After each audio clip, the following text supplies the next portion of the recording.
Células-tronco embrionárias. O que são? São células indiferenciadas que possuem duas características: a autorreplicação, que é a capacidade de se duplicar gerando outras células-tronco, e o potencial de diferenciação, em que elas podem se especializar em outros tipos de células de diferentes tecidos, como células do tecido epitelial, células do tecido nervoso, células sanguíneas, adipócitos, entre outras células que irão compor o embrião. E onde estão? As células-tronco embrionárias encontram-se no embrião após a fecundação do ovócito 2 pelo espermatozoide, gerando o zigoto. A partir daí, ocorrem várias clivagens, formando os blastômeros, e cerca de 3 dias após a fecundação, atinge-se o estágio de mórula. Ocorre então um rearranjo celular, formando uma cavidade. Essa é a fase de blastocisto. Vale lembrar que as células-tronco embrionárias encontram-se nessa fase na massa celular interna, ou embrioblasto. A diferença entre esses estágios está no grau de diferenciação das células. As totipotentes são aquelas com maior poder de diferenciação, presentes, por exemplo, na mórula, e têm a capacidade de originar um organismo completo. Já as pluripotentes têm um menor poder de diferenciação, pois não dão origem à placenta e aos anexos embrionários, e estão presentes na massa celular interna ou embrioblasto do blastocisto. As multipotentes têm uma limitação no potencial de diferenciação e, por isso, são classificadas como células-tronco adultas, enquanto as pluripotentes e as totipotentes, que são denominadas células-tronco embrionárias. Essa classificação diferenciada das multipotentes é feita por elas estarem presentes em quase todo o corpo do indivíduo, gerando células do tecido de que são provenientes. São encontradas, por exemplo, no cordão umbilical e em tecidos, como a medula óssea vermelha.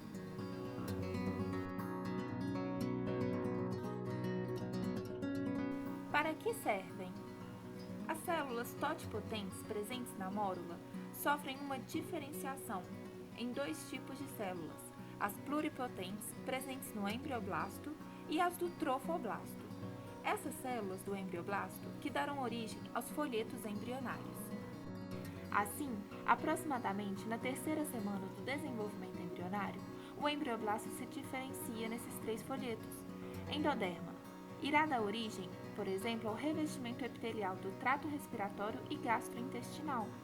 Já o ectoderma dará origem à epiderme e a vários tecidos conjuntivos da cabeça. O mesoderma dará origem à maior parte do sistema cardiovascular e a músculos esqueléticos.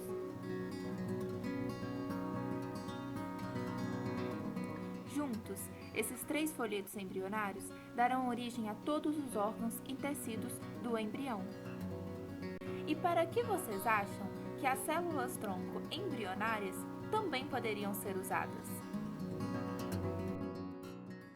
Você sabe para que servem as células-tronco embrionárias? Bem, no caso seria para especializar, né, alguma função do organismo que não esteja assim, de acordo. Seria então para, vamos supor, substituir alguma célula que esteja com defeito. Você sabe para que servem as células-tronco embrionárias? Eu acho que as células-tronco embrionárias, elas são células que não têm uma especificidade, então, dependendo do meio em que elas são colocadas, tipo, algum tipo de tecido, elas podem se adaptar e se ajustar ao tecido. E aí, elas meio que podem, sei lá, servir para regenerar ou se adaptar a qualquer tipo de tecido que não tem uma regeneração boa. Pode ser. Ok, então vamos esclarecer melhor essas ideias. Nas 2 entrevistas, é falado da característica das células-tronco serem células indiferenciadas, e isso poder ser usado para substituição de células do organismo que estejam com algum problema. A regeneração celular, ou como foi dito nas entrevistas, substituição de células, já acontece naturalmente no homem, na maioria dos tecidos, e envolve principalmente os processos de mitose. Mas é essa ideia de se utilizar as células-tronco embrionárias para terapias celulares ou para um maior conhecimento sobre o desenvolvimento e embriogênese humana que tem sido a base das pesquisas com as células-tronco. Há 2 principais formas artificiais de se obter células-tronco embrionárias, que é pela fertilização in vitro ou pela clonagem terapêutica. Na fertilização in vitro, o ovócito 2, gameta feminino, é retirado da mulher e fertilizado pelo gameta masculino, espermatozoide. É formado então o zigoto, que se desenvolve até a fase de blastocisto, onde podem ser retiradas as células tronco embrionárias. Já a clonagem terapêutica consiste na introdução de um núcleo de uma célula somática adulta em um ovócito 2, cujo núcleo já foi retirado. Essa técnica é feita com a finalidade de que haja o desenvolvimento embrionário até a fase de blastocisto, onde podem ser retiradas as células tronco embrionárias, presentes na massa celular interna ou embrioblasto. Porém, as pesquisas e estudos com as células tronco embrionárias possuem limitações e dificuldades que impedem sua difusão. Esses empecilhos estão relacionados principalmente com a discussão ética e a dificuldade de regulamentação desse assunto. E como o Brasil vê o uso de células tronco? Então, a discussão política, judicial e ética acerca desse assunto no país é muito extensa. A atual regulamentação vem da Lei de Biossegurança, de número 11.105, de março de 2005. Em seu artigo 5º, essa lei dispõe: é permitido para fins de pesquisa e terapia a utilização de células tronco-embrionárias obtidas de embriões humanos, produzidas por fertilização in vitro e não utilizadas no respectivo procedimento. Sendo necessário atender às seguintes condições: que sejam embriões inviáveis, ou sejam embriões congelados há 3 anos ou mais, e em qualquer caso é necessário o consentimento dos genitores.